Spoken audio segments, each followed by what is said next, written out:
Buenos días con todos. ¿Se me logra escuchar fuerte y claro? ¿Se logra visualizar? ¿Me confirman, chicos, a través del chat?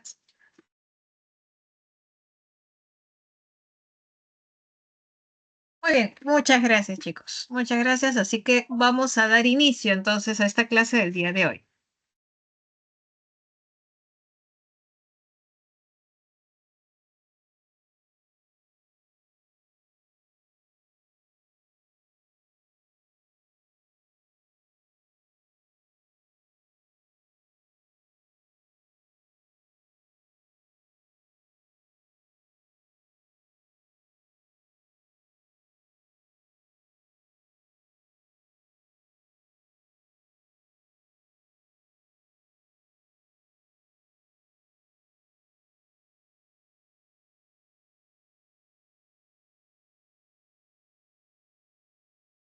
Muy bien. El día de hoy en esta semana, vamos a hablar de la ecología y los ecosistemas. Recordando previamente, ¿no? Semanas atrás, eso es en la primera semana, que la ecología era, pues, un dominio de la biología que se encarga de estudiar esas interacciones entre el ser vivo y el entorno o su medio ambiente. Esas interacciones entre ser vivo y medio ambiente corresponde, pues, al ecosistema. Es así que Haeckel propone esta palabrita ecología en los años 1860, que etimológicamente quiere decir que es el estudio de la casa. Como sabemos, la ecología integra o comprende, ¿no? o involucra a los seres vivos. Y recordar que una población tiene una estructura, ¿no? y una función. Entonces, recordar un poquito acerca de la población, ¿no? Es el conjunto de individuos de la misma especie que van a ocupar un determinado espacio en un determinado tiempo. Y para saber si esa población se encuentra en equilibrio o está decreciendo o está aumentando, se sabe que existen pues factores que están involucrados, ¿no? en ese resultado. Y para poder medir, se puede decir, cómo es la dinámica poblacional, existe un parámetro llamado tasa poblacional. Muy bien. La tasa poblacional se calcula gracias a esta fórmula que se te detalla a continuación. Esta fórmula que está justamente aquí, descrita, ¿no? La tasa se halla sumando todos esos factores que promueven el crecimiento, esto es la natalidad, que implica los números de nacimientos en una población, y la inmigración, que viene a ser el número de individuos que llegan, o sea, nuevos individuos que llegan a una población. A esa suma le restas, ¿no? El número de muertes, representado por la mortalidad, y le quitas el número de individuos que salen o emigran de esa población. El resultado viene a ser este parámetro denominado tasa. De manera que si el número resultante es un número negativo, esto es menor que cero, sabemos que la población está en decrecimiento, o sea, está disminuyendo. Por otro lado, si el número resulta ser un número positivo, esto es mayor que cero, la población estaría creciendo. Por otro lado, si el resultado de esta operación da un número cero, significa entonces que la población se mantiene en equilibrio, ¿no? Si el número o la tasa o el valor de ese parámetro es cero. Muy bien. Entonces, Esto es importante, chicos, que te aprendas, porque puede ser pregunta de examen hallar el valor de la tasa poblacional. Es una fórmula bastante sencilla comparada a otras fórmulas que te aprendes en matemáticas, ¿cierto? Entonces, recuerda que se suma siempre los parámetros de natalidad más inmigración y le quitas los parámetros de mortalidad más emigración. Muy bien. Entonces, eso corresponde a este tema de justamente de la tasa poblacional o la tasa de crecimiento, que como te dije es un parámetro que te indica cómo la evolución, ¿no? Va en una población, ¿no? Recuerda que tanto la natalidad, la mortalidad, la emigración y la inmigración van a ser factores que influencian en la densidad de una población. Muy bien. ¿Listo? Entonces, sabemos que la población, ¿no? Sufre cambios en el número, ¿no? Estos cambios, como te dije, suele denominarse la dinámica poblacional, o sea, la dinámica viene a ser el estudio de estos cambios en el número de individuos. Y ya sabemos que existen factores como lo que te acabo de mencionar, natalidad, inmigración, mortalidad y emigración, que van a interaccionar y el resultado de esta interacción da lugar, pues, ¿no? A este parámetro o tasa poblacional. Muy bien. Esto, recuerda, si tienes alguna duda, consulta respecto a lo que se está explicando, ¿no? No tengas miedo, puedes indicarlo a través del chat o levantando la manito para darte pase al audio. Muy bien. Hasta aquí vamos a hacer captura para pasar a una siguiente diapositiva. Muy bien.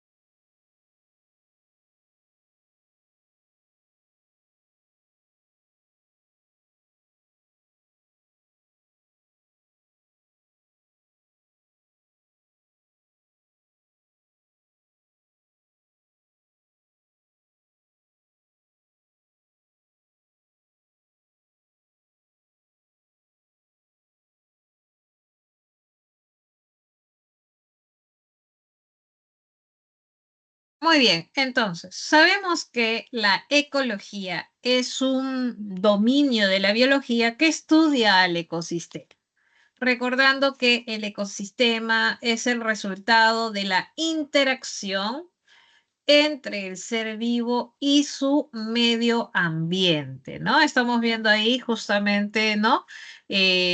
Los niveles de organización de la materia viva, ¿te acuerdas? Que lo hemos abordado en la primera semana de este ciclo. ¿No? Tú sabes que había un nivel subcelular, luego un nivel celular, tisular, organológico, sistémico, y luego viene el individuo. Y luego del individuo puede haber un nivel llamado poblacional, luego un nivel comunidad, y luego tenemos el nivel ecosistema, ¿no? Recuerda que el ecosistema entonces viene a ser esa interacción entre el ser vivo y su medio ambiente. El ser vivo, acá lo tenemos, también recibe el nombre del factor biótico o también conocido como la biocenosis. Por otro lado, las condiciones climáticas, edáficas, topológicas, entre otras, esas condiciones ambientales conforman lo que es el biotopo, también conocido como el factor abiótico. Y el resultado de esa interacción de ambos componentes dan lugar a lo que es el ecosistema. Muy bien. Entonces, nuevamente, el ecosistema es tema de estudio de la ecología, ¿no? Que involucra esa interacción ser vivo con su medio ambiente. Muy bien. Hacemos captura y vamos a hablar a continuación de cada uno de los componentes o temas relacionados al ecosistema, porque a continuación el desarrollo de la clase se va a concentrar en abarcar y definir cada componente del ecosistema. Muy bien, hacemos captura.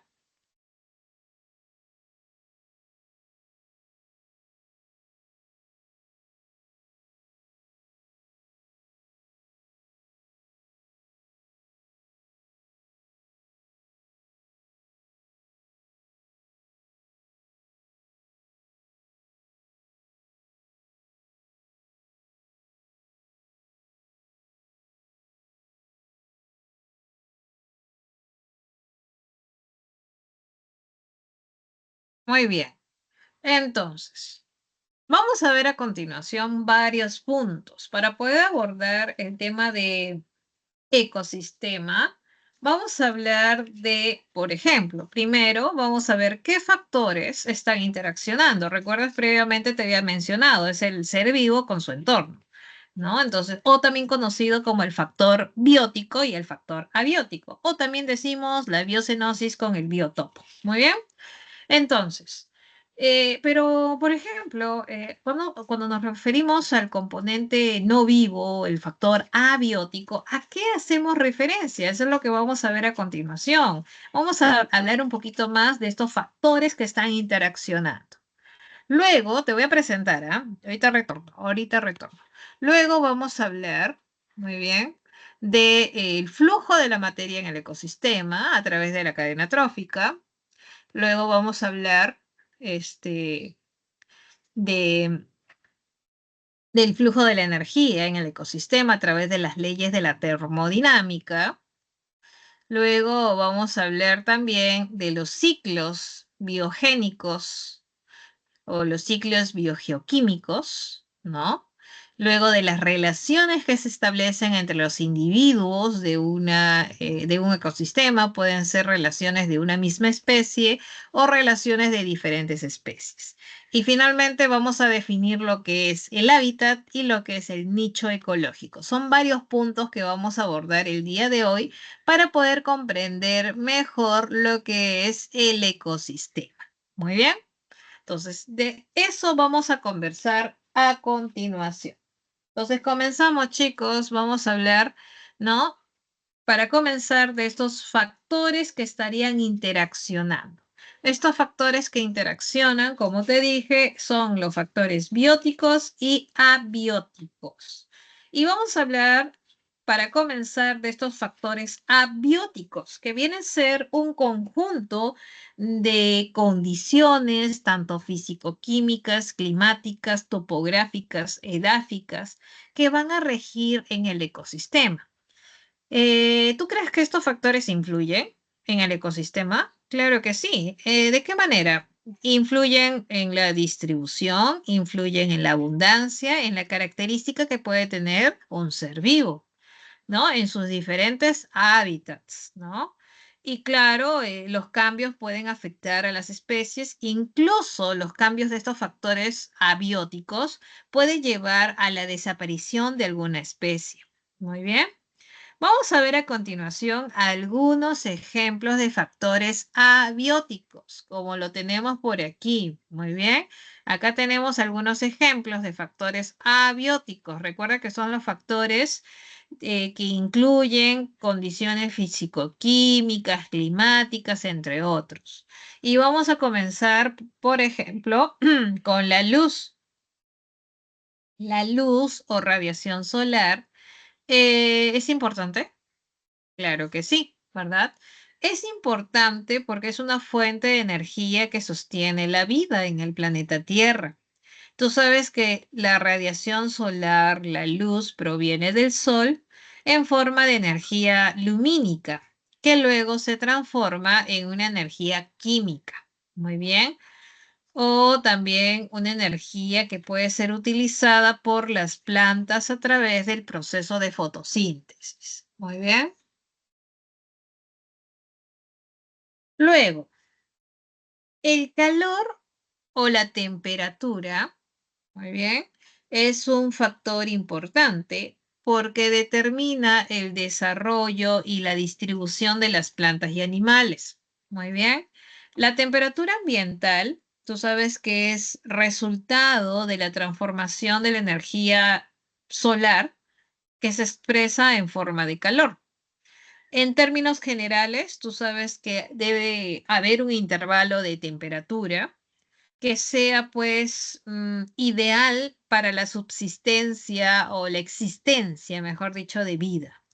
Este intervalo de temperatura varía de 0 a 50 grados aproximadamente, que hace posible que se realice una actividad metabólica normal.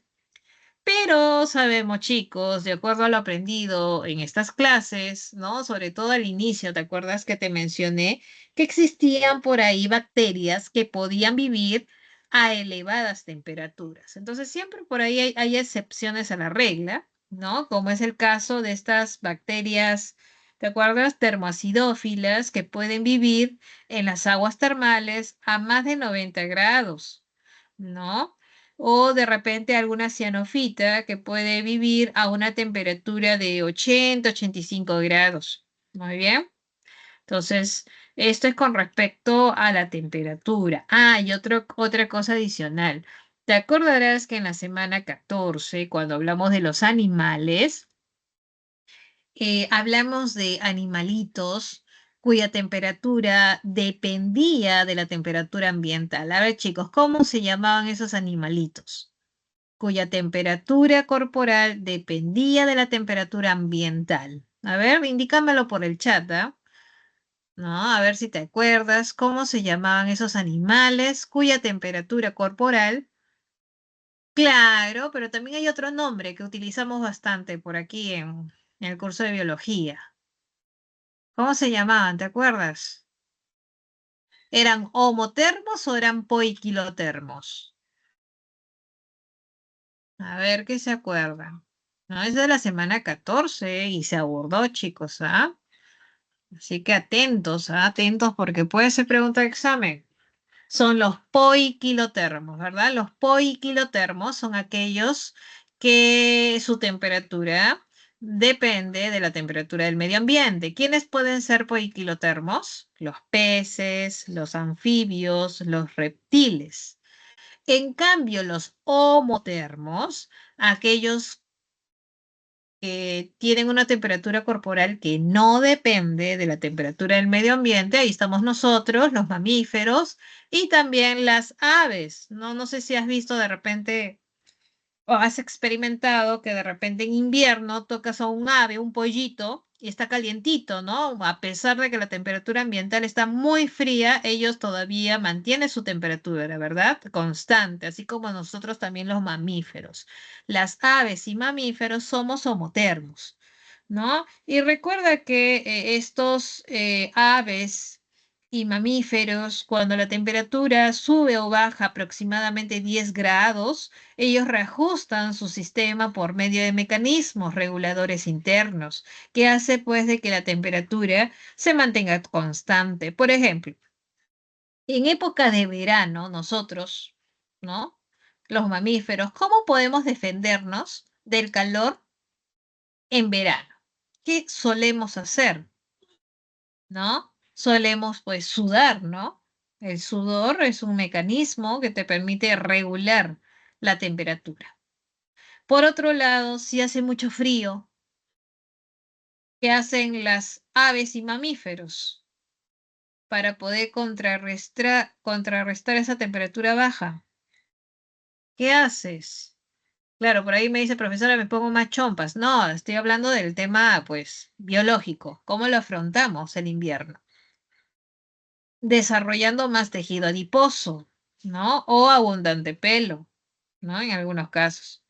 Muy bien. O muchas veces tú instintivamente dices, profesora, tengo frío, voy a comer chocolates. De repente es porque tu cuerpo está pidiendo calorías para transformarlos luego en tejido adiposo, en grasa, ¿no? Que te permita, pues, poder contrarrestar las temperaturas bajas. Muy bien. Entonces, eso con respecto a los homotermos. Muy bien.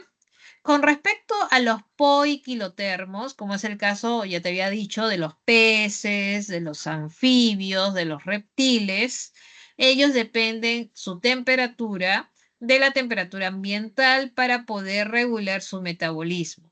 Pero te cuento que los poiquilotermos pueden ser a su vez de dos tipos. Muy bien. Entonces voy a anotarlo por acá para que no te olvides. ¿No? Con respecto a los poiquilotermos, con respecto a los a ver, poiquilotermos, existen dos tipos de poiquilotermos. Muy bien. Existen los que son euritermos y los otros son los estenotermos. Estenotermos. Muy bien. Entonces, aquí sí vas a anotar, por favor. Los euritermos son aquellos que soportan amplios rangos de la temperatura. Muy bien. Y los estenotermos son los que soportan pequeños rangos de temperatura. Repito, los euritermos pueden soportar amplios rangos en la temperatura. Y los estenotermos soportan pequeños rangos de temperatura, ¿no? Esos pequeños rangos o cambios. Muy bien. Entonces, eso es con respecto a los poiquilotermos. Muy bien. Listo. Vamos a hablar de otro factor abiótico. Ya hemos hablado de la luz, hemos hablado del calor, ¿no? O temperatura. Ahora vamos a hablar del aire. Muy bien. El aire es una porción limitada de la atmósfera que está formada, sabemos, por una mezcla de gases. Muy bien. Y te hago la pregunta, ¿cuál es el gas más abundante de nuestra atmósfera?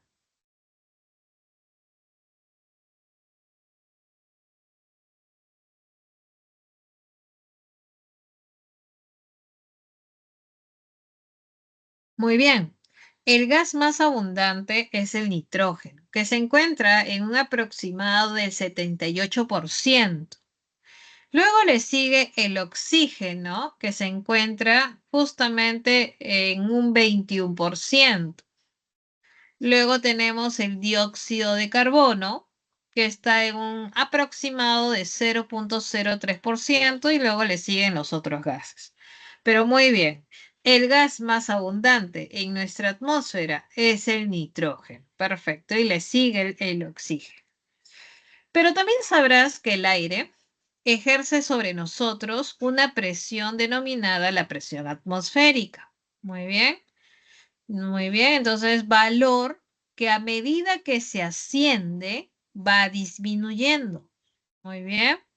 Quiere decir, y viene acá la pregunta, ¿dónde es mayor la presión atmosférica? ¿La presión atmosférica es mayor en la costa o en la sierra?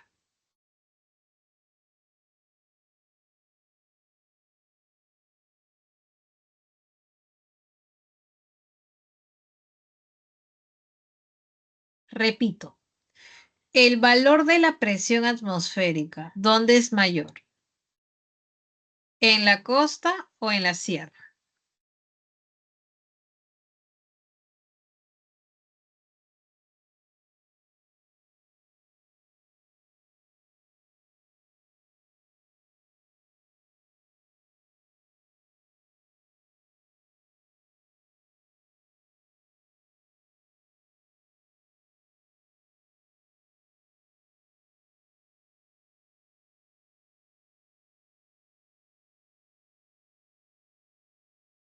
A ver, muy bien, exactamente. La presión atmosférica es mayor en la costa. A medida que se asciende, ¿no? Y llegas a la sierra, porque tú sabes que en la sierra no hay mayor altura, la presión atmosférica es menor. Profesora, ¿cómo es así? Sí, tiene sentido, ¿sabes por qué?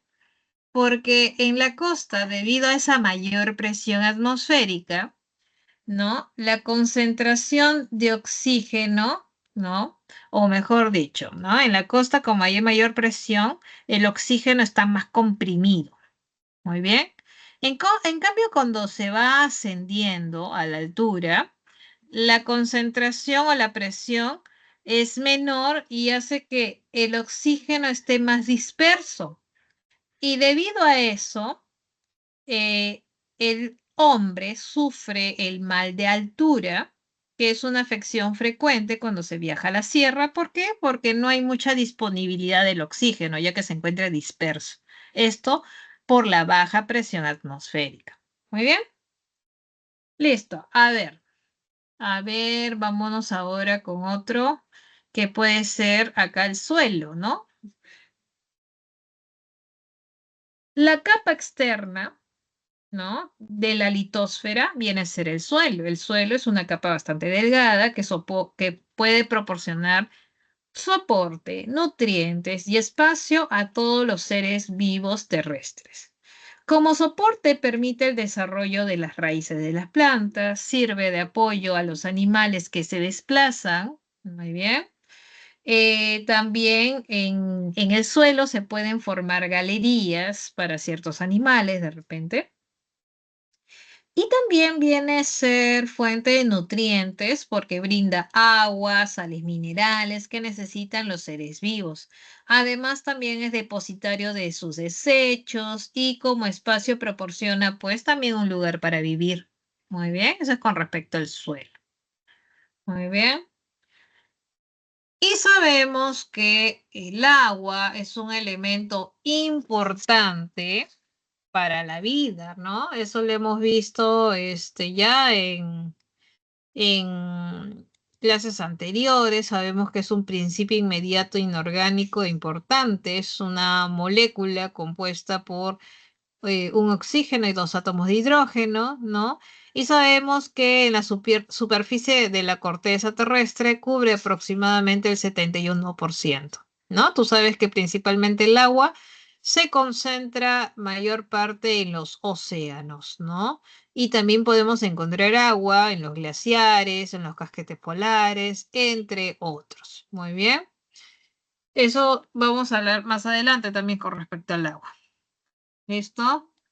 Y el viento es otro factor importante, ¿no? Tú sabes que el viento viene a ser un flujo de aire a gran escala en la atmósfera terrestre, ¿no? Viene a ser un movimiento de la masa del aire de acuerdo a las diferencias de la presión atmosférica.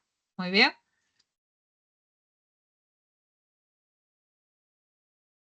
A ver, hacemos captura, chicos, para pasar a la siguiente.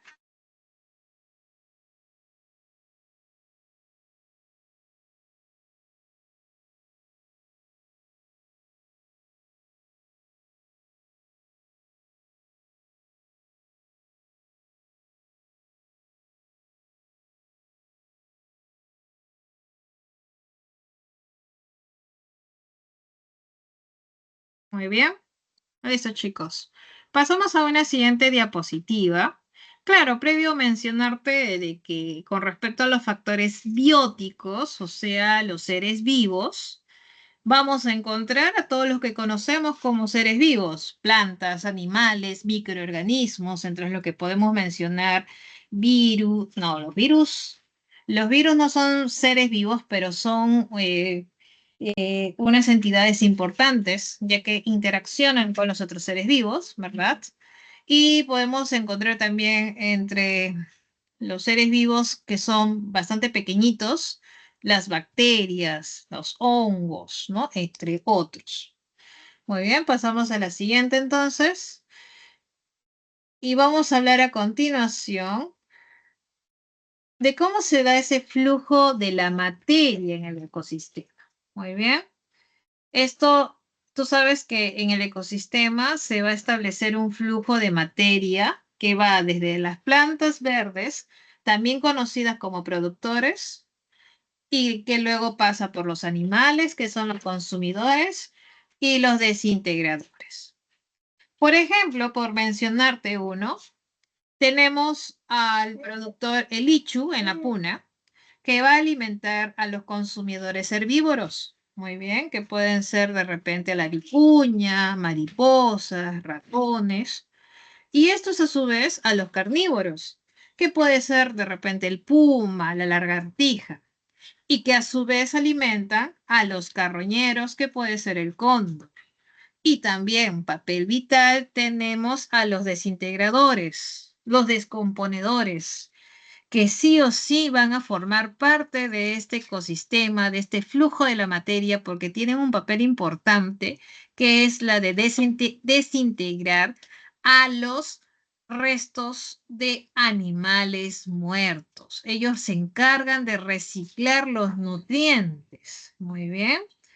Y es así que entre estos eslabones o niveles se ordenan de esta manera, ¿no? Vamos a ver a continuación de cómo se establece el orden. El primer o la base de esta cadena, ¿no? En este primer nivel tenemos a las micro y macro plantas, que son los productores o plantas, ¿no? Luego tenemos un segundo nivel, muy bien. En este segundo nivel está conformado por los animales herbívoros, que son los consumidores primarios. Muy bien. En este tercer nivel encontramos a los carnívoros que se alimentan de los herbívoros y son el tercer nivel, o también conocido como consumidor secundario. Hay ecosistemas, chicos, no todos, que podemos considerar a un cuarto nivel. Eso ya depende del ecosistema. En este cuarto nivel vamos a encontrar, de darse el caso, carnívoros que se alimentan de otros carnívoros. Muy bien. Hasta puede haber un quinto, un sexto, eso ya depende del ecosistema. Por ejemplo, si en el examen te preguntan, por ejemplo, el león, ¿en qué nivel se encuentra? Todo depende de cómo se dé la descripción del ecosistema y para poder asignarle a qué nivel trófico corresponde. Muy bien. Los carroñeros, como te dije, puede estar en determinado ecosistema, como de repente no. Si en caso se encuentren, tú sabes que los carroñeros siguen, ¿no? Un nivel, ¿no? Que se alimentan justamente de animales muertos, como lo estamos viendo por acá, por ejemplo, en caso de cóndor, o entre otros. Y tenemos a los descomponedores, como te dije, este nivel es muy importante porque estos descomponedores, o también llamados desintegradores, o también conocidos como los detrívoros, van a encargarse de descomponer los restos de organismos muertos, ¿no? O productos resultantes del metabolismo de los niveles anteriores, realizando, como te digo, un reciclaje de nutrientes al tiempo que elaboran nuevos productos y forman el suelo. Muy bien. Listo, chicos. Entonces, esto es con respecto al flujo de materia a la cadena trófica. Muy bien. Hacemos captura, por favor, y pasamos a la siguiente.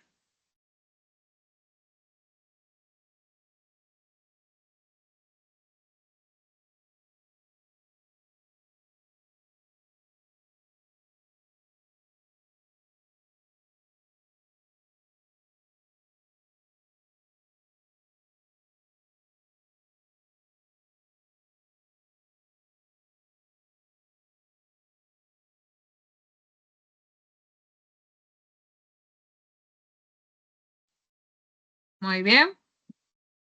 Vámonos ahora al siguiente punto. El flujo de energía en el ecosistema. Muy bien. Con respecto a este punto, eh, es preciso hablar de las leyes de la termodinámica, hacer un recordatorio de cómo ocurre justamente, ¿no? O cuáles eran estas dos leyes, perdón, de la termodinámica. Muy bien. Recuerda que todo ser vivo se alimenta hasta cubrir sus requerimientos de energía. Tú sabes que los seres vivos necesitamos energía para dos fines. Primero, para mantenernos y también para crecer. Por ejemplo, con respecto al mantenimiento, una parte de la energía se gasta en el metabolismo basal, otra para regular la temperatura corporal y una pequeña parte para nuestras actividades involuntarias o de reposo. Por otro lado, tenemos que la energía también deba ser, ¿no? Utilizada para nuestro crecimiento, esto es, para formar nuevos tejidos o como también para formar nuestros productos sexuales. Pero chicos, solo una pequeña parte de esta energía es utilizada por el organismo para poder realizar estas funciones vitales, porque la mayor parte de esta energía se va a disipar como calor. El flujo de la energía se realiza, recuerda, en un solo sentido y se explica a través de las leyes de la termodinámica, ¿no? Son leyes que de repente en el curso de física lo has abordado. Si no, bueno, vale la pena volverlo a recordar. Recuerda que la primera ley que dice, en la primera ley te dice que la energía no se crea ni se destruye, solo se transforma. Muy bien.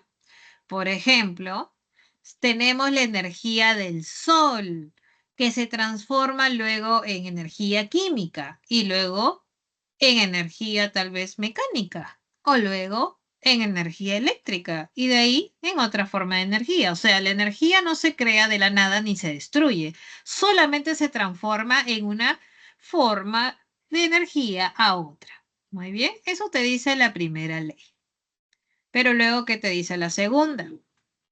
En la segunda ley te dice, en cada paso de transformación de una forma de energía a otra, por ejemplo, como te daba el ejemplo de la energía del sol, luego se transforma en una energía química, te dije, ¿no? Y luego se transforma, te dije, por ejemplo, en una energía mecánica. Y luego se transformaba, no sé, en una energía eléctrica, ¿no? Y así, coma, etcétera. Entonces, te dice, según la segunda ley, te indica que en cada paso de transformación, ¿no? Nunca es del 100%. ¿Qué significa? Si, por ejemplo, aquí se comenzó, ponte, con 100 calorías, perdón, vamos a retroceder. Imagínate que se comenzó con 100 calorías de energía solar, por mencionar un ejemplo. No creas que en esta transformación de una forma de energía a otra vaya a ser que luego de 100 calorías de energía solar se transforme en 100 calorías de energía química. No. En cada paso de transformación, gran parte de la energía se disipa en forma de calor. O sea, quiere decir que eso de que luego se transforma en 100 calorías y luego 100 calorías de energía mecánica y luego 100 calorías de energía eléctrica, eso no se va a cumplir. Muy bien, eso no se cumple. Así que voy a poner una X. Eso no se cumple. Quiere decir que en la transformación va a ir disminuyendo. Si fueron acá 100 calorías, en cada paso de transformación se disminuye. Y se dice que, por ejemplo, en la cadena trófica, aquí, te dice que si, por ejemplo, las plantas captan la energía del sol, muy bien. Las plantas captan esta energía del sol, pero no aprovechan el 100%. Solamente se dice que aprovechan un porcentaje del 10%. Luego, los herbívoros que se alimentan de estas plantas no van a aprovechar el 100%, no, sino el 10%. Y así sucesivamente, ¿no? A medida que se aleja de la base de la cadena trófica, ¿no? La cantidad de calorías que se va a aprovechar es cada vez menor. Por ejemplo, ¿no? Te dice, ¿no? Las plantas pueden aprovechar al año unas 20.000 kilocalorías, ¿no? Pero los herbívoros lo hacen menos. y así los carnívoros menos, y así los consumidores terciarios, que obviamente se alimentan también de otros carnívoros, cada vez menos, cada vez menos. O sea, a más niveles en la cadena trófica, cada vez te alejas de la base, la cantidad de calorías que vas a poder realmente aprovechar es cada vez menos. Muy bien. Entonces, para ponerte un ejemplo más práctico, chicos, y puedas entender lo que te estoy diciendo, viene a continuación lo siguiente. Vamos con este ejemplo. Imaginémonos que una planta tome unas 1000 calorías de energía solar. Imagínate que tome unas 1000 calorías. Muy bien. Entonces, la planta no va a tomar todas estas 1000 calorías. Se dice que las plantas van a poder aprovechar tan solo el 10% de estas 1000. A ver, chicos, simple matemática. ¿Cuánto es el 10% de 1000? ¿Cuánto es el 10% de 1000? El 10% de 1000 es 10, perdón, 100, ¿verdad? Tan solo van a aprovechar 100 calorías. Muy bien, exactamente. Y profesora, pero si eran 1000 y se aprovechó 100, ¿qué pasó con el resto? Las 900 calorías se pierden en forma de calor. Muy bien, por eso te dice, gran parte de la energía se pierde en forma de calor. Muy bien, profesora, ¿ahora qué pasa? Luego viene, ¿cómo se llamaba? Un herbívoro, o también conocido como consumidor primario, y capta estas 100 calorías. Pero chicos, ¿tú crees que realmente aproveche esas 100 calorías al 100%? No, va a aprovechar, va a aprovechar tan solo, va a aprovechar el 10% de 100. ¿Cuánto es el 10% de 100? 10 calorías. Y el resto, que son las 90 calorías, se pierde. Muy bien. Eso es en cuanto a los herbívoros. Ahora, de estos 10 calorías viene el carnívoro o el consumidor secundario y aprovecha estas 10, pero solamente el 10% de 10. ¿Eso cuánto es? Tan solo una caloría. Muy bien. Y de las 10, si se aprovecha uno, 9 calorías se pierden. Muy bien. Y así, chicos, a medida que se va ascendiendo en la cadena trófica o en los niveles tróficos, cada vez menos se va aprovechando en forma de energía, ¿no? Acá lo tienes, ¿no? Cada vez menos se va a aprovechar, ¿no? Y si tú quieres seguir, puedes seguir calculando cuánto es el 10% de uno y así vas calculando. Esa es la famosa ley del 10%. Muy bien. Entonces, tú que eres omnívoro y puedes comer tanto vegetales como carne, ¿qué prefieres de repente para obtener mayor cantidad de caloría? ¿Te conviene ser herbívoro o carnívoro? Claro, no vas a ser productor, no eres planta, no puedes hacer fotosíntesis, no puedes. Entonces, ¿qué te convendría hacer en la cadena trófica para aprovechar mayor cantidad de calorías? Te conviene ser justamente comer vegetales, ¿no? Para poder aprovechar la mayor cantidad de calorías. Muy bien, chicos. Muy bien. Listo, chicos. Hacemos captura, por favor, para pasar a la siguiente.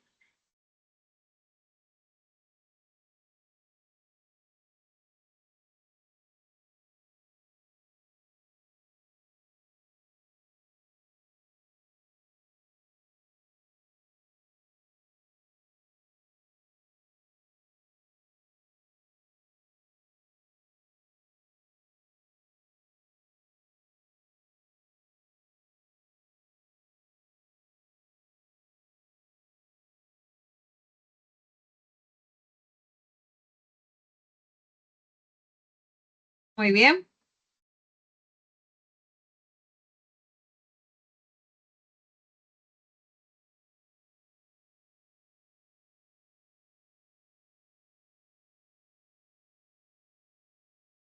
Muy bien, como te dije hace un momento, acá tenemos una representación de una cadena trófica.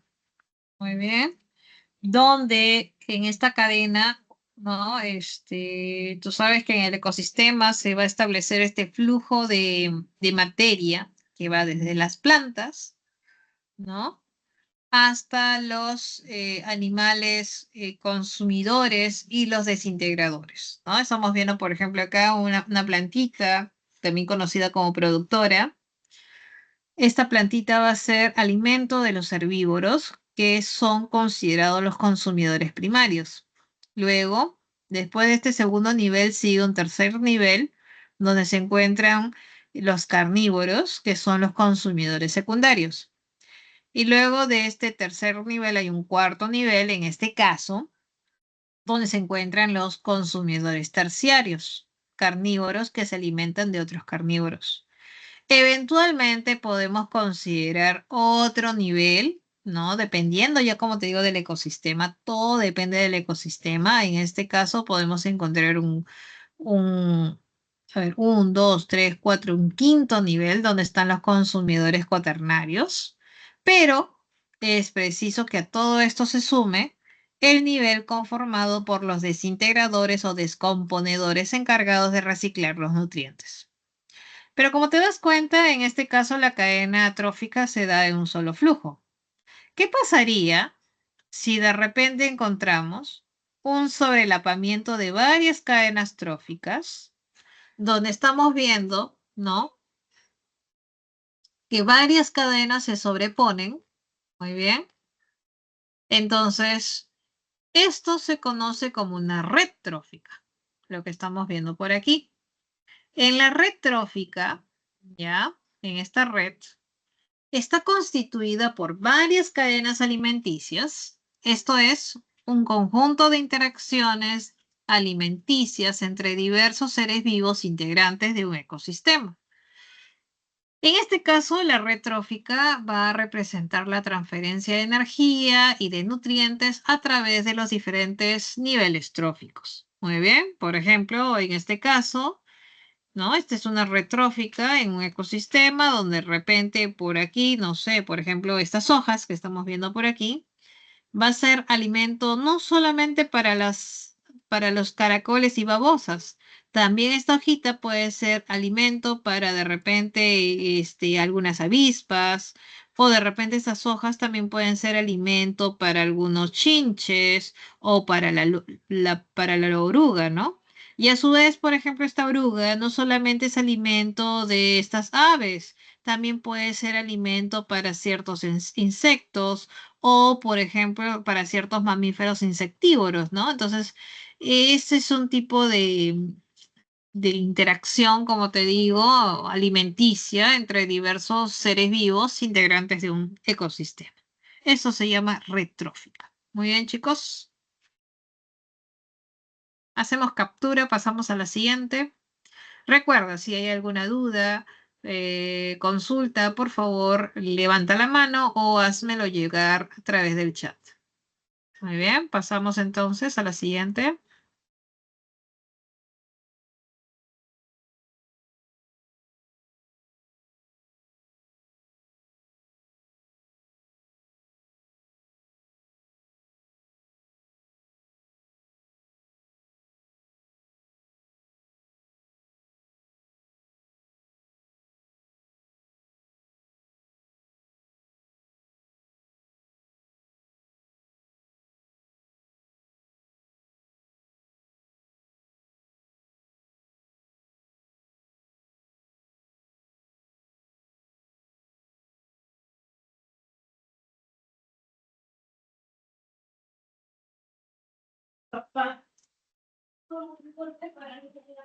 Muy bien.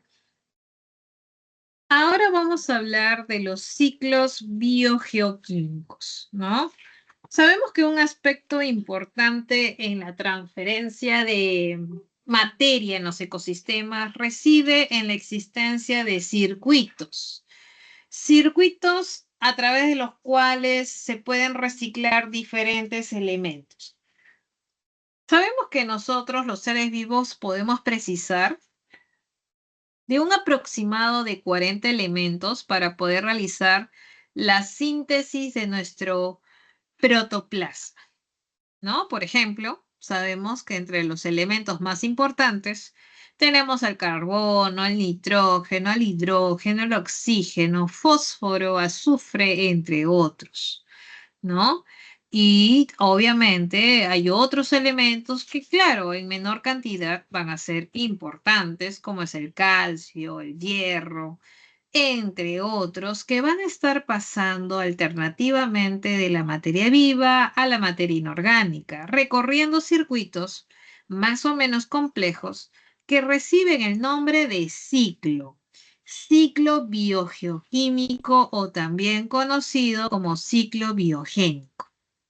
Vamos a encontrar dos tipos de ciclo, los ciclos gaseoso y el ciclo sedimentario, los del tipo sedimentario. Son dos tipos de ciclo. En esta primera diapositiva te estoy mostrando dos ejemplos de ciclo gaseoso. En la siguiente son dos ejemplos de tipo sedimentario. Muy bien. Profesora, ¿a qué se refiere con el ciclo gaseoso y el ciclo sedimentario? Sí, son dos tipos de ciclo y esta diferencia va acorde al lugar donde se encuentra reservado principalmente. Esto es, los del tipo gaseoso es cuando la reserva esencial de este elemento se encuentra en la atmósfera. Por ejemplo, el carbono y el nitrógeno principalmente se encuentran en la atmósfera. Muy bien. En cambio, los del ciclo tipo sedimentario, el elemento se encuentra almacenado, ¿no?, en forma de sedimento sólido principalmente, ¿no? Como es el caso del fósforo y el caso del azufre. Muy bien.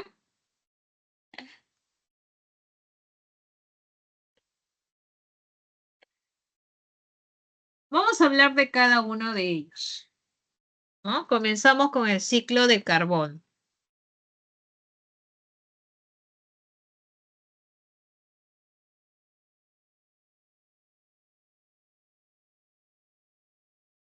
En el ciclo del carbono, ¿no? Estamos viendo esta imagen que permite justamente representarlo.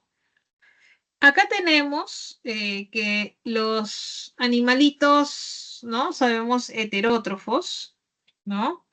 Van a producir propio de la respiración celular, van a poder liberar dióxido de carbono.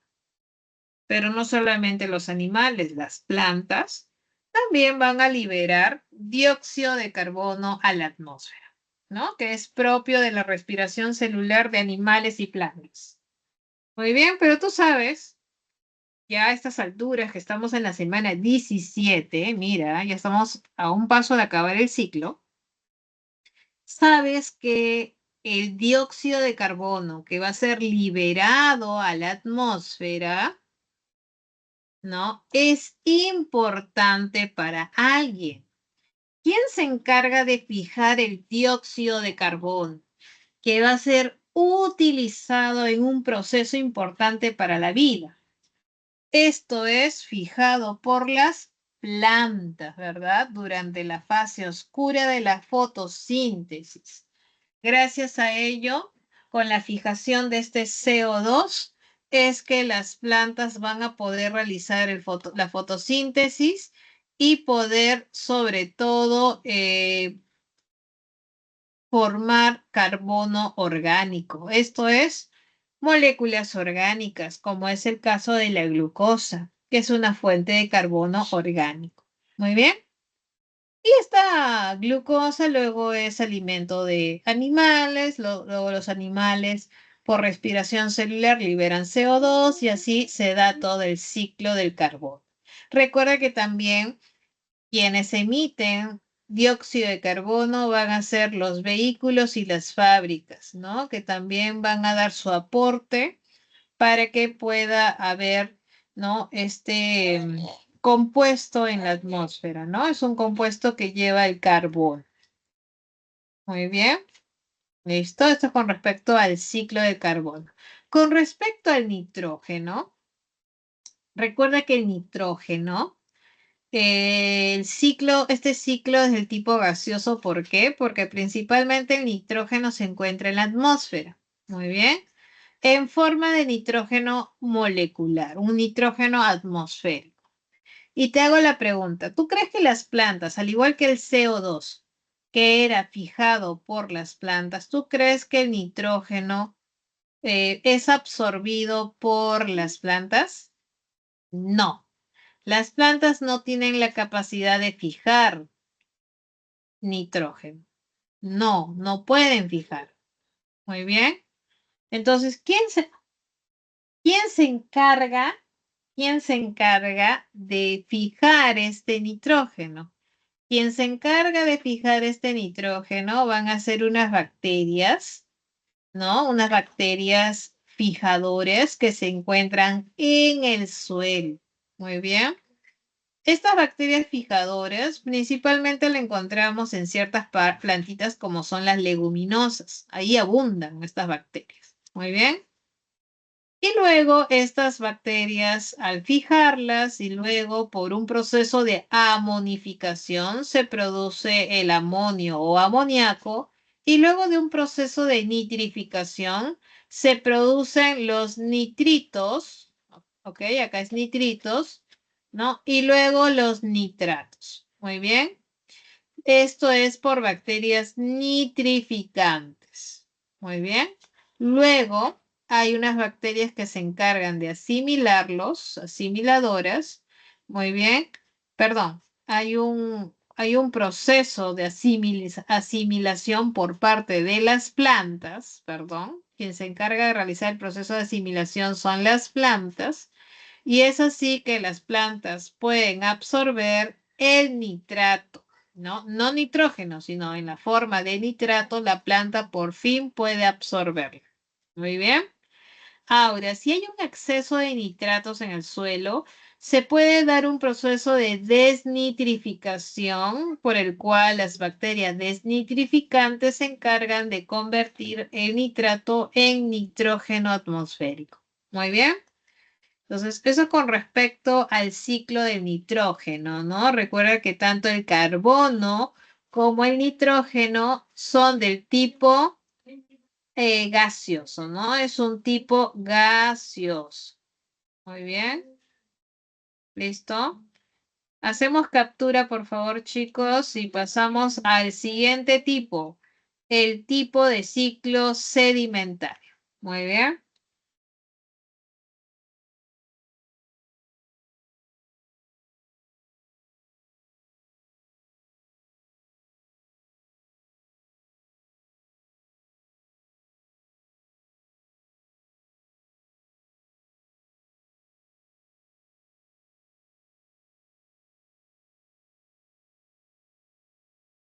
Ahora tenemos a los del tipo sedimentario, ¿no?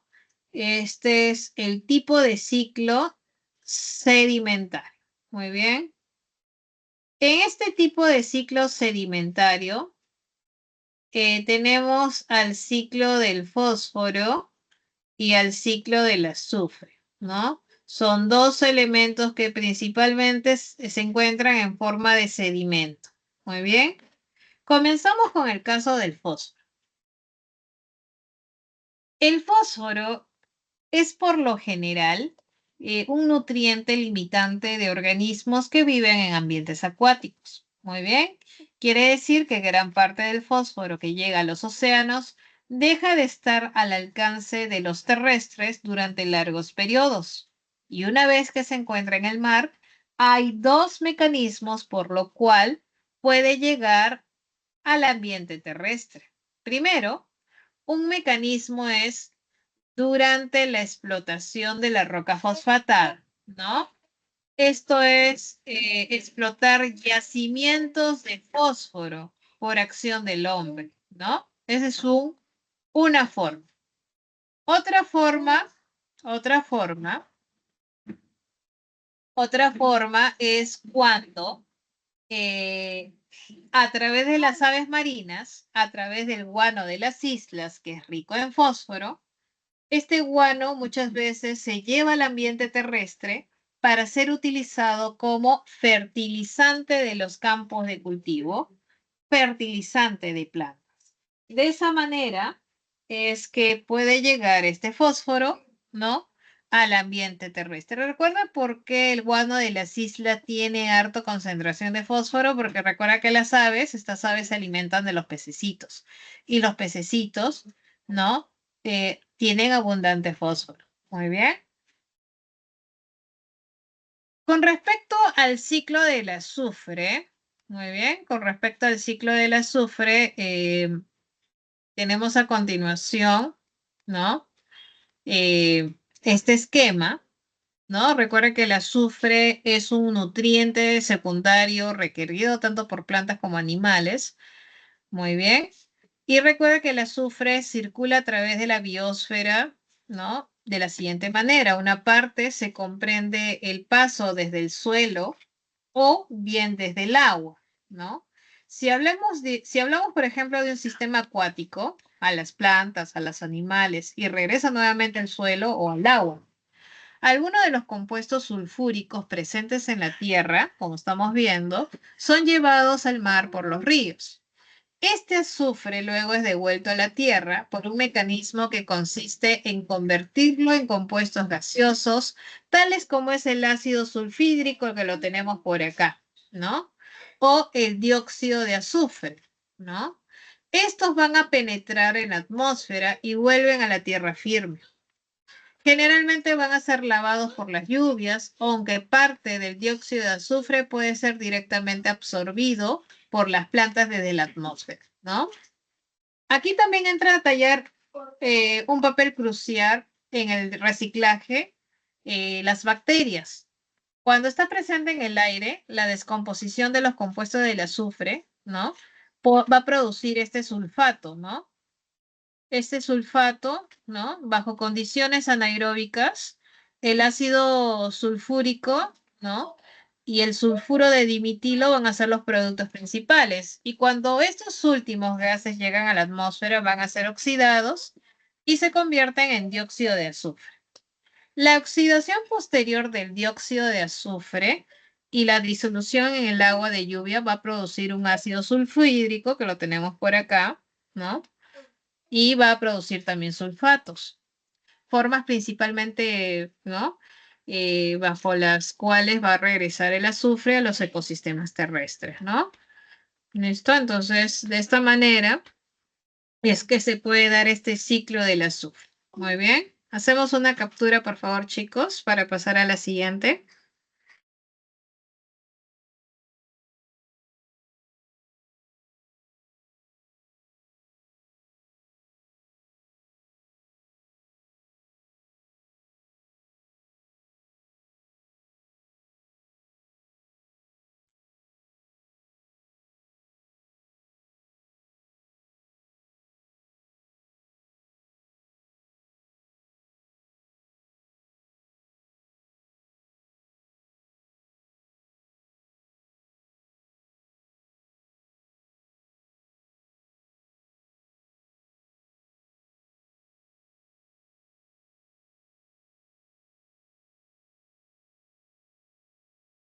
A ver, vámonos a la siguiente entonces.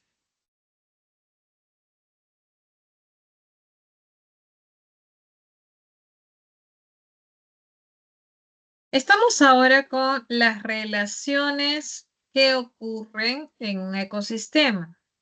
Recuerda que en un ecosistema los seres vivos van a estar interactuando y resultado de esto van a darse diversas relaciones, ¿no? Como por ejemplo, las relaciones que se dan dentro de una misma población.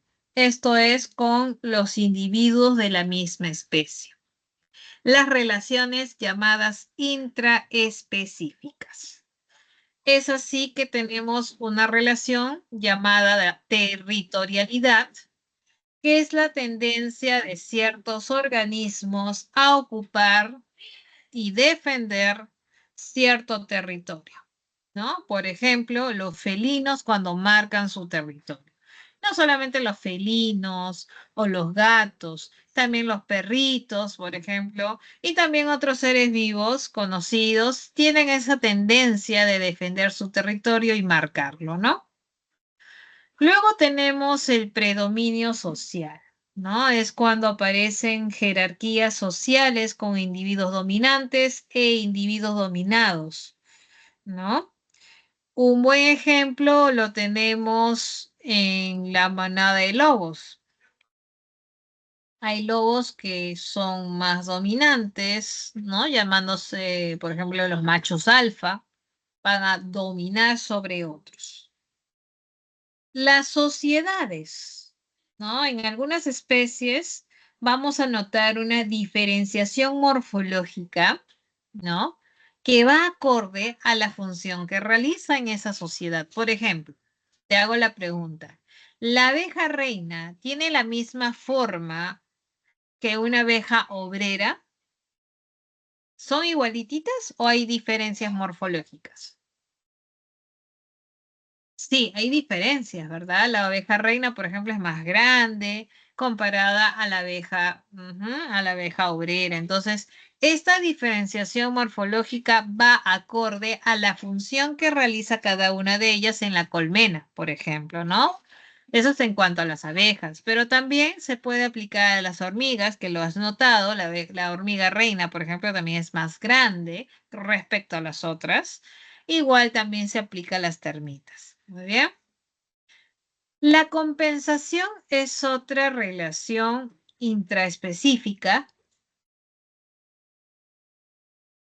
donde se da el cuidado no solamente de las propias crías, sino también de las crías ajenas. Por ejemplo, en el caso del pingüino emperador, algunos individuos actúan como nodrizas, cuidando no solamente sus crías, sino las crías de otros, mientras que los demás adultos se encuentran pescando, ¿no? Esa es una relación llamada compensación. Las migraciones, por otro lado, son acciones que permiten mantener el equilibrio de la población para aprovechar mejor el alimento o aprovechar mejor el espacio existente, ¿no? Por ejemplo, tenemos la migración que realiza las aves, la migración que realiza el salmón, ¿no? Con respecto a este último, el salmón viaja desde el mar hasta las nacientes de los ríos, donde se encarga de depositar sus huevos, ¿no? El gregarismo, por otro lado, es una agrupación temporal de los individuos sin parentesco para obtener alimento o para defenderse de algún depredador, ¿no? Es una defensa grupal. Por ejemplo, los cardúmenes de peces. ¿Listo? Muy bien, chicos. Captura, por favor, y pasamos a una siguiente.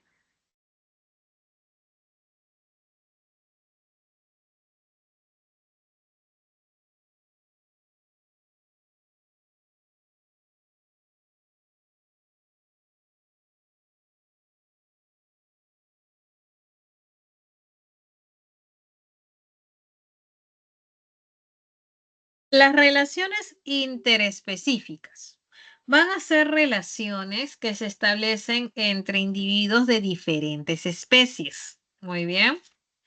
Así tenemos, por ejemplo, si dos especies diferentes interactúan, puede tener sobre cada una de ellas una influencia nula o una influencia favorable o de repente desfavorable.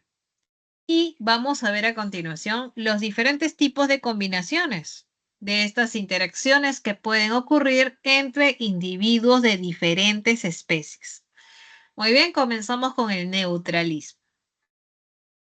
Una relación neutral es cuando dos especies independientes, interactúan, pero que no se perjudican, pero tampoco sacan alguna ventaja. No hay beneficio ni perjuicio para ninguno de los organismos interactuantes, ¿no? Por ejemplo, una lombriz junto a un insecto. Muy bien. La competencia es cuando cada especie actúa de manera desfavorable sobre la otra. Puede apareciendo esta competencia por la lucha, por ejemplo, del alimento, ¿no? ¿No? Algunas especies también pueden competir por el espacio, ¿no? Sobre todo cuando las especies tienen nichos ecológicos similares, ¿no? O de repente hay ciertas plantas que para poder captar o acaparar más la energía solar, ¿no? A costa de otras, ¿no?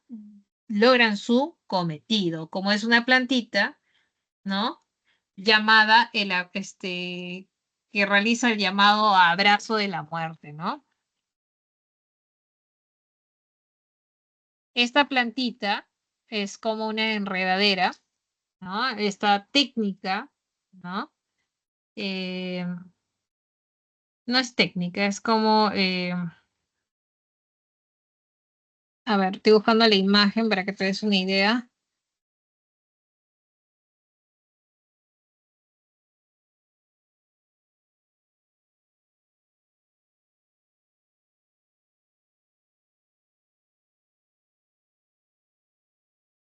A ver, por acá la tenía.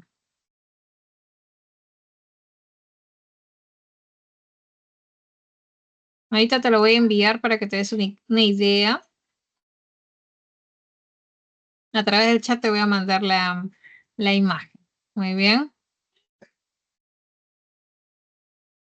Entonces, lo que pasa es que hay ciertas plantitas, ¿no?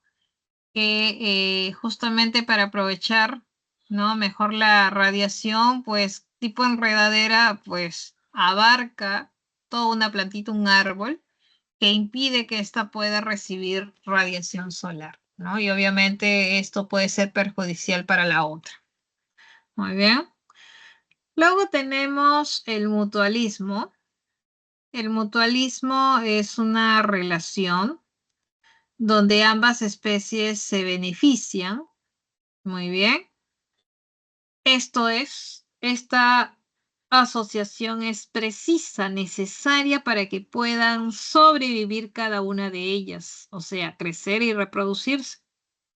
Las dos especies viven entonces en simbiosis. Por ejemplo, los líquenes, que resultan de la asociación de una cianobacteria que le proporciona, pues, nutrientes, ya que realiza fotosíntesis, y el hongo, que también está en asociación con esta cianobacteria, aporta la humedad. Muy bien. Entonces, estas relaciones no son necesarias, o esta relación, esta interacción es necesaria para sobrevivir. En esta relación simbiótica o también relación mutualismo, las especies que están beneficiándose no se pueden separar, porque si se separan, esta separación podría llevar a la muerte de cada una de ellas. En cambio, en la cooperación, la asociación de ambas especies puede ser ventajosa, muy bien, pero no es indispensable. Quiere decir que si algún momento deciden, se pueden separar, pero si se asocian, les aporta alguna ventaja, ¿no? Entonces, por ejemplo, la nidificación colectiva de varias especies de aves es un buen ejemplo de cooperación que les permite defenderse más eficazmente a sus depredadores, ¿no? El comensalismo, por otro lado, es una asociación que comprende una especie comensal que resulta beneficiada y otra hospedante que no saca ninguna ventaja. Por ejemplo, en este caso tenemos la asociación entre el tiburón y la rémora. Sucede que la rémora, ¿no? Es trasladada, ¿no? Aprovechando que el tiburón viaja de un punto a otro, la rémora está ahí, ¿no? Siendo trasladada por ese tiburón y cada vez que de repente el tiburón se alimenta, tú sabes que al alimentarse puede desprender ciertos residuos del alimento y la rémora aprovecha. Entonces, quien resulta beneficiada es la rémora. Esa vendría a ser la especie comensal. En cambio, el otro, que es el tiburón, no saca ventaja, pero tampoco se perjudica. Entonces, esta relación se llama comensalismo. Por otro lado, el amensalismo, tenemos una especie amensal, que es la perjudicada, y la otra llamada inhibidora, aquella que no resulta alterada. En este caso, hay hay un ejemplo entre el ovino, la lombriz y el ave, siendo la lombriz la especie perjudicada. ¿Por qué? Porque el ovino, cuando busca alimento, el ovino tiende a rascar el piso, exponiendo así, ¿no? Después de rascar el suelo, la lombriz se ve expuesta. ¿Para quién? Para su depredador, las aves. De esta manera, la especie perjudicada es la lombriz de tierra, es la especie amensal. Y el ovino es el que está causando dicha inhibición, por eso que el ovino es la especie inhibidora. Muy bien. ¿Listo? Entonces esa es la relación amensalismo.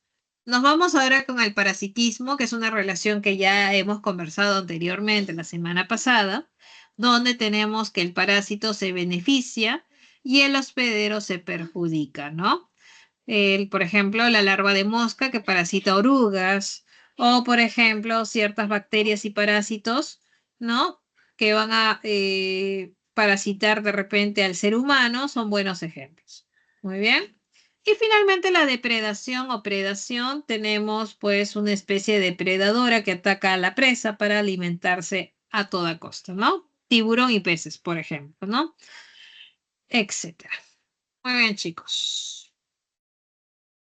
Hacemos captura, por favor.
Muy bien, vámonos a la otra diapositiva. Vamos a hablar a continuación del hábitat y el nicho ecológico. Muy bien. El hábitat viene a ser el lugar físico donde se puede encontrar y desarrollar una especie determinada. Por ejemplo, el paiche es un pez que vive en las aguas negras y cálidas de las lagunas amazónicas. Ese sería el lugar que constituye su hábitat.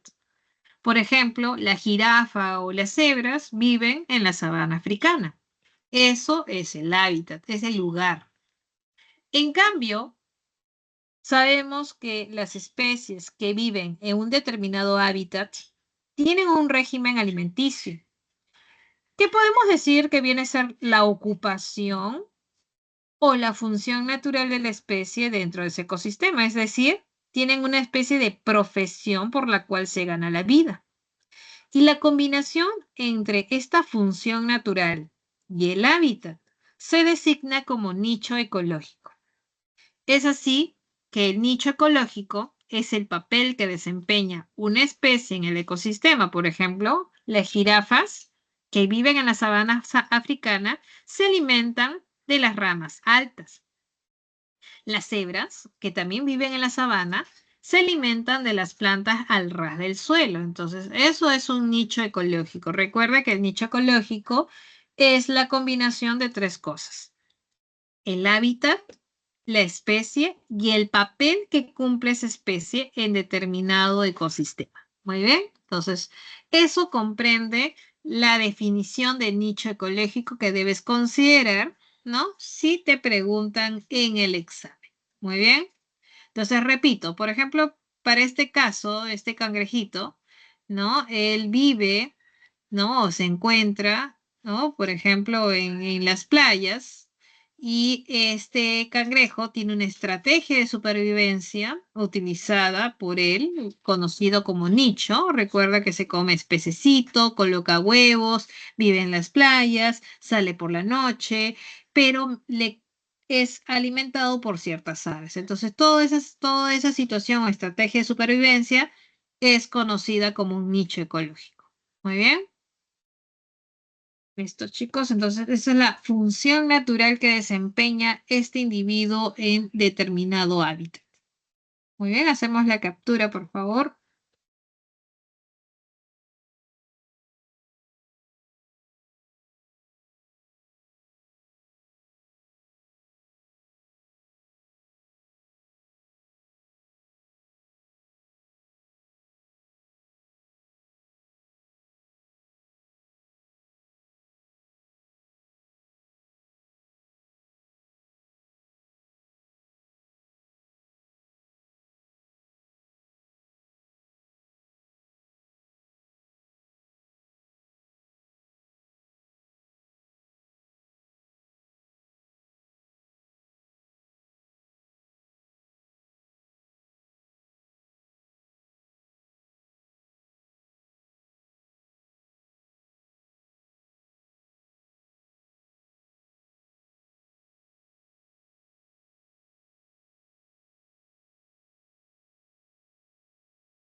Muy bien, vamos a entrar a otro punto. Muy bien, ya que hemos entendido mejor todos los puntos relacionados al ecosistema, vamos a abordar ahora lo que se refiere a la sucesión ecológica. Recuerda que una característica fundamental de la biocenosis en un ecosistema es la dinámica. La observación de un campo de pasto abandonado durante varios años muestra la progresiva invasión de un matorral de arbustos que luego se convierte en un bosque de pinos que finalmente cede al paso a árboles de madera dura. Quiere decir que la biocenosis es función de su biotipo y recíprocamente éste se encuentra influenciado por ella. Y recuerda que puede haber una variabilidad de factores climáticos, bióticos, geológicos, que hace que la biocenosis evolucione como un fenómeno que debe darse, o sea, un fenómeno obligatorio. En tal sentido, la sucesión se define como estos cambios a través de los cuales los ecosistemas van pasando a medida que transcurre el tiempo. Y como te decía, este fenómeno se caracteriza, ¿no? Por ser un proceso ordenado, o sea, la sucesión es ordenada, orientada en cierta dirección, es consecuencia de las modificaciones impuestas al medio, ¿no? Acaba en una biocenosis clímax, quiere decir donde ya la biomasa alcanza su valor máximo, la diversidad es bastante elevada y las relaciones entre los organismos son muy numerosas. Esta sucesión puede ser evolutiva, primaria y secundaria, como lo estamos viendo a continuación. Muy bien. ¿Qué significa una sucesión evolutiva? Es cuando se inicia con organismos vivos que emergen del agua invadiendo la tierra, como por ejemplo los líquenes que invaden la tierra en las superficies rocosas a las orillas del mar. Son un buen ejemplo de sucesión evolutiva. Por otro lado, se dice que una sucesión primaria es cuando inicia en un área totalmente despoblada, o sea, donde no haya vida, donde no haya fauna o flora preexistente, ¿no? Entonces, el bosque amazónico, por ejemplo, es un buen ejemplo, ¿no? De sucesión primaria. Muy bien. En cambio, la sucesión secundaria se presenta cuando se destruye una comunidad natural de plantas, ¿no? Y luego las plantas nuevas se van a ir desarrollando, constituyendo una sucesión ecológica secundaria. Quiere decir que después de la destrucción, de repente por la tala de árboles o algún fenómeno natural que dejó plantas o remanentes de plantas que dieron lugar luego a plantas nuevas. Entonces, eso es un ejemplo de sucesión secundaria. Muy bien. Hacemos captura, por favor.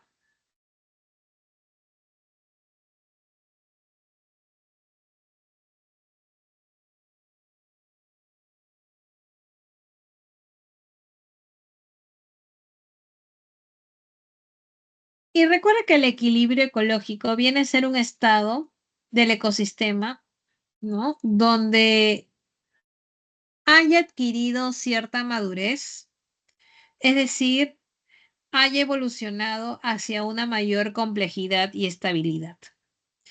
El equilibrio ecológico hace posible el desarrollo y el dinamismo de las poblaciones. Muy bien, pero también hay causas que dan justamente lugar a un desequilibrio. Por ejemplo, tú sabes cuál es la principal causa, ¿no? La intervención humana puede romper el equilibrio ecológico, ¿no? Por ejemplo, sabemos que la actividad del hombre desde las primeras civilizaciones ha habido una progresión constante, ¿no?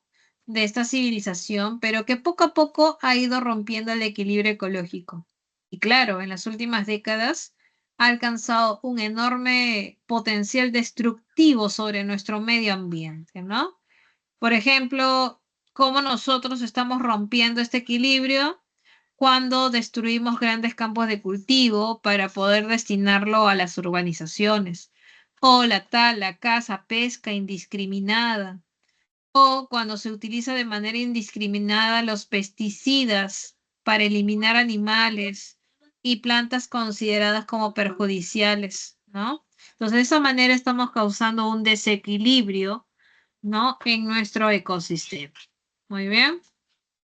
Y luego viene un concepto llamado restauración de ecosistemas, que lo podemos ver a continuación. Muy bien, lo vemos justamente en esta parte de aquí, ¿no? En el material hay una lectura que hace referencia justamente a la restauración de los ecosistemas, ¿no? Acá está.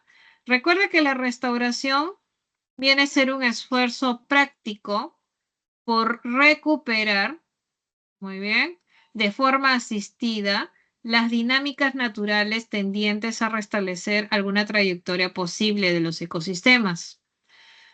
Muy bien, el objetivo de la restauración no es necesariamente volver a recuperar el ecosistema original, sino lo de sus componentes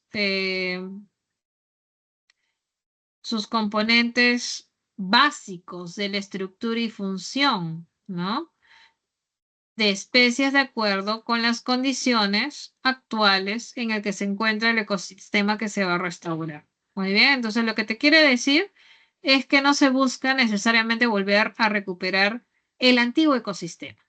Muy bien, sino partiendo de las condiciones actuales es que se va a partir, ¿no? Todo esfuerzo de volver a restaurar y que todo ese ecosistema logre alcanzar cierto equilibrio. Muy bien.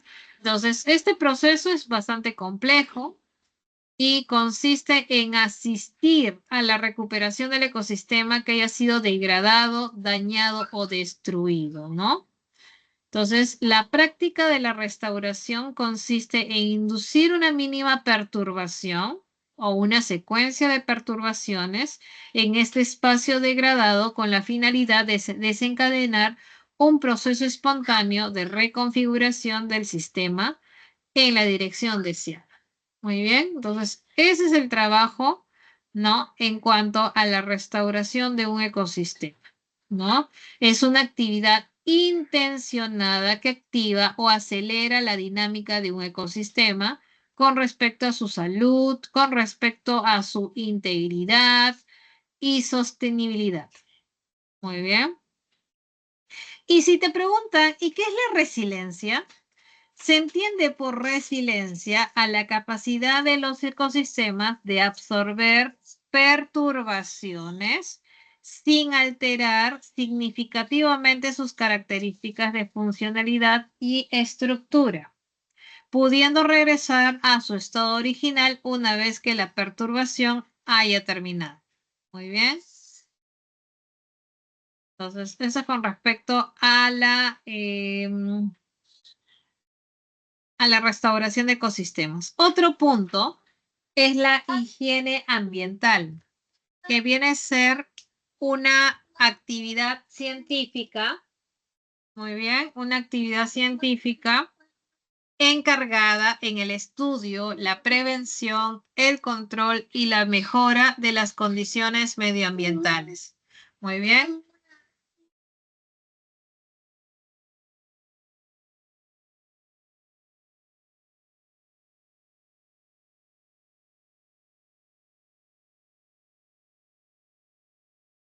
Ahora, con respecto a esta higiene, ¿no? Implica tanto el cuidado de los factores químicos, físicos y biológicos externos al individuo, factores que van a incidir en la salud y que siendo bien manejados deben crear ambientes saludables para prevenir, controlar y tratar enfermedades, ¿no? Por ejemplo, como campañas de desinfección, control de vectores, entre otros.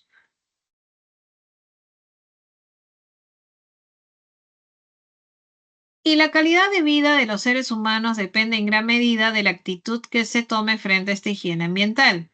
Cuando es la adecuada, debe asegurar la salud tanto de las generaciones actuales como las futuras. Y es así que encontramos eh, algunos tratados, convenciones, convenios, protocolos internacionales para la prevención, ¿no? Perdón, para la preservación. Por ejemplo, tenemos la Declaración de Estocolmo, muy bien. Tenemos también el CITES, por ejemplo, para la convención del CITES, su objetivo es velar porque no se comercialice especies y plantas y animales amenazados. Por ejemplo, aquí tenemos el protocolo de Kioto. En cuanto a Kioto, el protocolo de Kioto busca reducir las emisiones de gases del efecto invernadero, ¿no? Tenemos también por aquí el objetivo del convenio de Basilea. El objetivo de Basilea, por otro lado, es controlar el transporte de desechos peligrosos. El protocolo de Montreal, acá lo tenemos, el objetivo es disminuir la emisión de sustancias químicas que afectan la capa de ozono. El objetivo del protocolo de Cartagena, por otro lado, es regular la generación de organismos transgénicos. Muy bien. Y así, pues, te he mencionado de algunos importantes. Muy bien. Luego tenemos la definición de bioma, ¿no? Es algo que también te pueden preguntar con respecto a los biomas, que lo tenemos por aquí. Recuerda que el bioma es un conjunto de ecosistemas característicos de una zona biogeográfica que está definido a partir de su vegetación y de las especies animales que predominen, ¿no? Es la expresión de las condiciones ecológicas del lugar en el plano regional o continental, ¿no?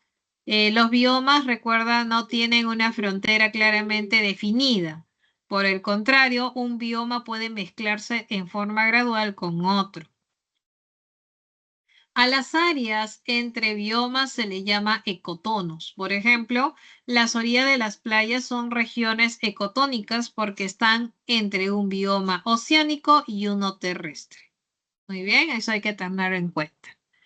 Y luego, algo que debes tener en cuenta es respecto al famoso Malthus. ¿Te acuerdas que Robert Malthus, escribió pues un estudio llamado el ensayo sobre el principio de la población, ¿no? Que afirmaba que la población tendría a crecer en progresión geométrica, mientras que los alimentos solo aumentan en progresión aritmética, ¿no? Por lo que la población siempre se encontraba limitada por los medios de subsistencia, ¿no? Quiere decir que siempre va a haber más personas que alimento. Muy bien.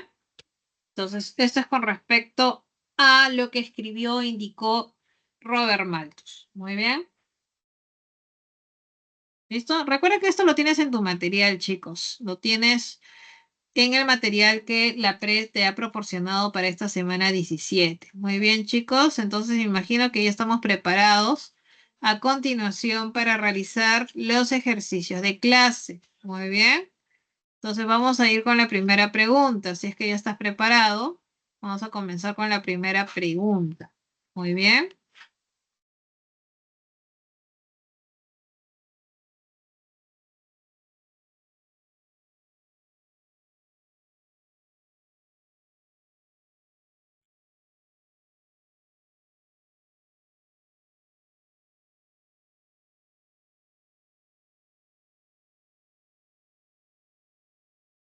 Muy bien, primera pregunta. Te dice, Pepito se va de viaje a Tingomaría y describe lo que observa. Dice, ve una hermosa catarata y sus aguas caen sobre unas rocas y al rebotar dichas aguas llegan a la base de una palmera, la cual alberga ciertas aves. Muy bien. ¿A qué nivel de organización corresponde la descripción de Pepito? Muy bien, tú sabes que semanas atrás hablamos de los niveles de organización de la materia viva, ¿no? ¿Te acuerdas el nivel subcelular, celular, tisular, organológico, sistémico, ¿no? Luego individuo, población, comunidad, ecosistema y así sucesivamente, ¿cierto? Entonces, varios ya me han dado su respuesta y es verdad, ¿no? La B. La clave de la uno es la B. Muy bien, ¿por qué? Porque recuerda que el ecosistema viene a ser la interacción entre los seres vivos que conforman la biocenosis y el biotopo, que es el ambiente, ¿no? Pepito menciona, por ejemplo, seres vivos como son las palmeras, las aves y el medio ambiente, agua y rocas. Muy bien, perfecto. Nos vamos con la segunda pregunta. Segunda pregunta, te dice por acá, ¿no? Indique verdad o falsedad. ¿Listo?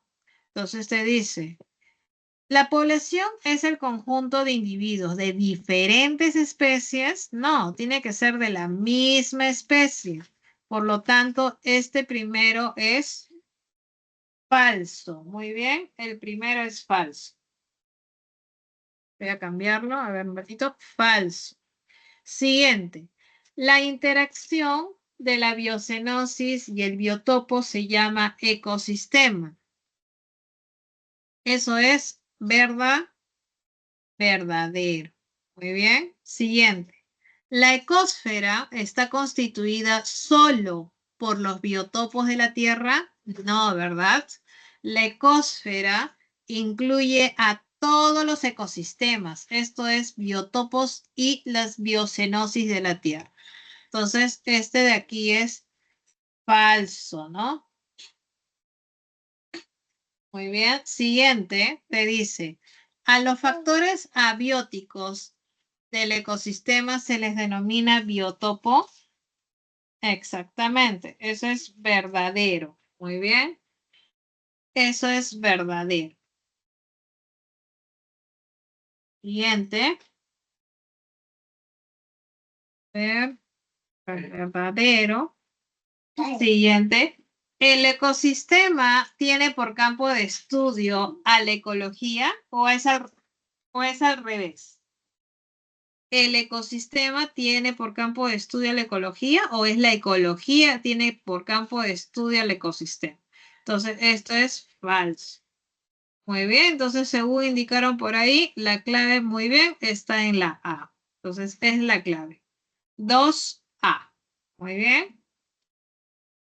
Vámonos con la tercera pregunta, aprovechando que ya nos quedan pocos minutos, así que acelero. Tercera pregunta, nos vamos por acá.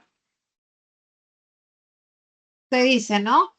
En el Parque de las Leyendas, en el Parque de las Leyendas se observa a un vertebrado y en su descripción menciona que su temperatura es variable durante el día y en la noche desciende notablemente, ¿no? Se infiere que este animal observado será un homotermo o será un poiquilotermo.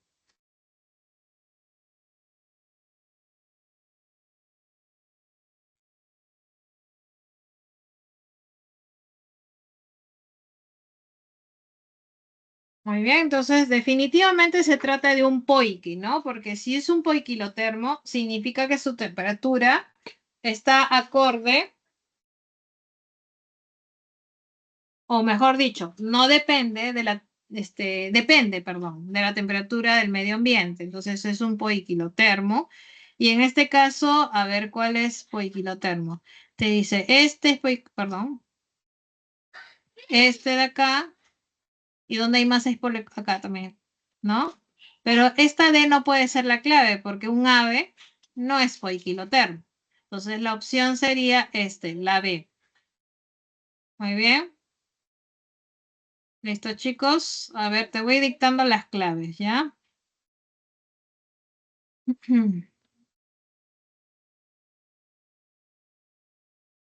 Bien. Entonces, la clave de la 1, ya habíamos dicho, es la B de bueno. 2, la clave está en la A. 3, la clave estaba en la B. Nos vamos con la pregunta número 4. La 4 está en la A. Luego tenemos la 5. La 5, la clave está en la B de bueno. La 6, la clave está en la D. En la 6 es la representación de una retrófica, ¿cierto? ¿No? En la pregunta número 7 tenemos la clave está en la D de dado. En la 8 la clave es la A, ¿no? La interacción entre el tiburón y la rémora. La 9, la clave está en la D de dado, ¿no? La clave es gregarismo. Luego tenemos la 10, la clave está en la E. Recuerda que en la pregunta 10, las bacterias nitrificantes son aquellas bacterias que permiten la nitrificación, ¿no? La nitrificación. Luego tenemos la 11, la clave está en la A. La 12, la clave está en la D de dado. Muy bien. En la 13, la clave está en la C de casa. La 14, la clave está en la C. Y finalmente la 15, la clave está en la A. Muy bien.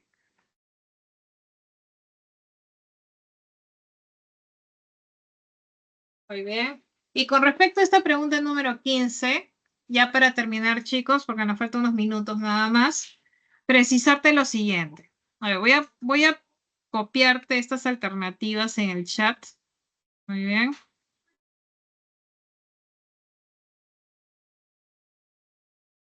Ahí está.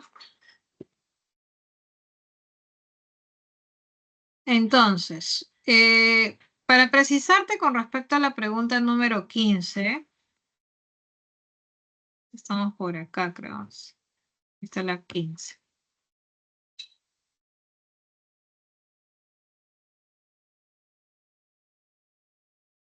Acá está. Recuerda que te dicen, ¿no? El bioma es el conjunto de ecosistemas característicos de una zona biogeográfica.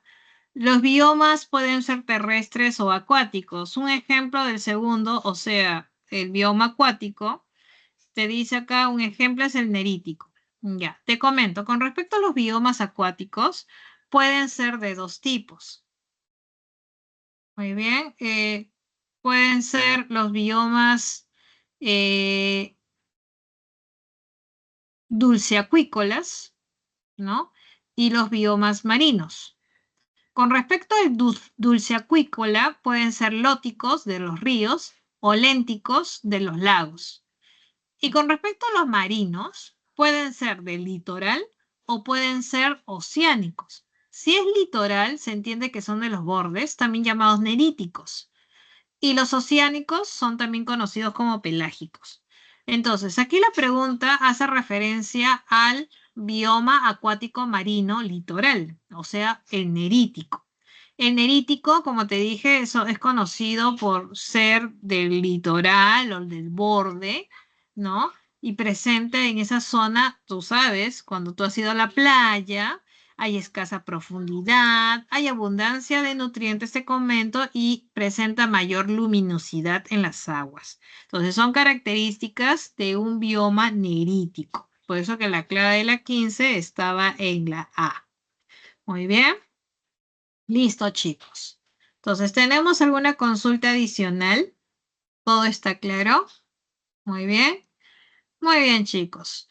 Entonces, me despido, chicos. Recuerda que si tienes alguna duda adicional, consulta adicional, ¿no? De alguna de las semanas, ¿no? O de esta semana, recuerda que puedes asistir a consultas académicas. En mi caso, yo doy consultas académicas los días miércoles, chicos, en el horario de 4 a 6. Si alguno de repente quiere acoplarse a este espacio para poder absolver alguna de sus dudas. Nos vemos, chicos. Hasta luego.